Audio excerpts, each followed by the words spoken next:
Bismillahirrahmanirrahim. Ya Allah, ya Rahman-Rahim. Mudahkan kita rezeki ya Allah, banyakkan rezeki ya Allah, berikan kita baik ya Allah, berikanlah rezeki kita juga ya Allah, supaya boleh bantu orang lain ya Allah. Ya Allah, bagilah harta yang sama, doa yang sama untuk aku juga ya Allah, berikanlah kami sesuatu yang baik, kami bahagia sehingga anak cucu, hidupkanlah kami umur 60 tahun dengan harta yang banyak, hati yang tenang, tak berlupa, tak sombong, tak merasa rezeki dan membantu semua orang ya Allah. Assalamualaikum warahmatullahi wabarakatuh. Makan. Saya tak tahu Ni berdua ni nak makan. Pisau. Sebenarnya nak manis manis sebab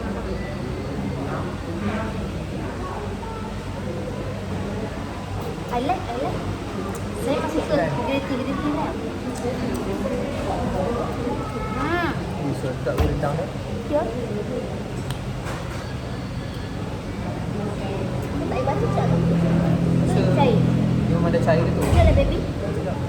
Kita blended kan.